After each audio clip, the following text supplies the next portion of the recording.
से जो इलिगल काम कर कंपेनसेशन गवर्नमेंट को दौ बा लोक को क्षतिपूर्ण दौ से अलिया गदा बाबद जो लोग आज मृत्युवरण कर गंधर रोग हो कंपेनसेशन दवाई आम बीएमसी की दाबी करूँ। आज आमर जो आमसन अनशन हबार मुख्य कारण हूँ दीर्घ दिन जो आमर दाबी रही जे गाड़कण बा सैनिक स्कूल पाखर से अलिया गदा को हटई दि जाऊ। आज पर्यंत बीजेडी सरकार से अलिया गदा तैयारी कला एवं बीजेपी सरकार कहला आमे आसिले अलिया गदा को 24 घंटा भीतर उठे दू। आज पर्यंत से अलिया गदा उठेले नहीं। आउ बीएमसी रो माने आपणकर पॉल्यूशन बिना पॉल्यूशन कंट्रोल बोर्ड रे बीएमसी आज पर्यंत अलिया गदा चलाउची जोटा बेनियम। आमर दाबी प्रैक्टिकल दाबी होची से अंचल जो प्रथमत अलिया गदा को सटी उठाओ। द्वितीय से अंचलवासी जो क्षतिपूरण होती से अंचलवासी जो पिला मानकर आज क्षति होती से अलिया गदा बाबद जो लोग आज मृत्युवरण कर गंधर रोग हो कंपेनसेशन दवाई आम बीएमसी की दाबी करूँ। आमर मुख्य दाबी होता आगामी दिन में आम आमसन अनशन बसबू हंगर स्ट्राइक रे बसबू। आगामी दिन में आंदोलन को आसबू अनशन बसबू। आमर दाबी हो अंचलवासी पाखापाखि तुम्हें कहला आम आसिले सरकार को उठेदब आज पर्यंत कौन गोटे पदक्षेप नि जाऊनी। आ गोटे सबुठ चंचकर कथा हूँ पॉल्यूशन बोर्ड कंट्रोल बोर्ड बिना परमिशन बीएमसी कर जोटा इलिगल काम से जो इलिगल काम कर कंपेनसेशन गवर्नमेंट को दौ बा लोक को क्षतिपूर्ण दौ।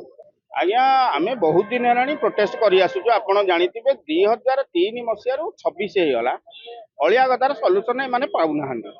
बीएमसी टेम्पोरारी कही परमानेंट कला एमाने कोर्टर छाट खाइले सबु आड़ू एमाने निहत है भी आंकर मनमानी छाड़ूनी।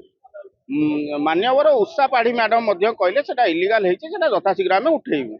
आज्ञा किसी शुणुना जेहेतु लोक सरकार कहीकि क्षमता को बीजेपी सरकार आसिला आपड़ जानी कहते तो आम जाऊ जाऊ 24 घंटे आजिकार सभापति अच्छा बीजेपी मनमोहन सामल जी कहते आम जाऊ जाऊ 24 घंटे अलिया गदा हटई दी। आज्ञा 2002 मसीह आज जो आम आंदोलन बा प्रोटेस्ट करुचु आम कहूँ जो कमिशनर महोदय थिले पूर्वतन सरकार बेले ऑफिसर राज चलता वर्तमान नेता राज चलती। नेता राज रे आम चाहूँ से जो पूर्व जो ऑफिसर माने जो बेआईन करके आम 5 लाख लोक मरणा मुख को ठेली देइछंती दृढ़ कार्यानुष्ठान नियंतु। एमितिकी रिटायर्ड जो माने पेंशन पाउछंती एवं जो माने अच्छंती से ऑफिसर मानकर संपत्ति बाज्याप्ति करिकी से जो सेटिकार 4-5 लाख लोक से अंचल अच्छंती काहाकू कर्कट काहाकू स्किन डिजीज के हार्टचोक जार जीवा बयस है आज्ञा युवा बयस देहांत कर क्षतिपूरण दि जाऊ।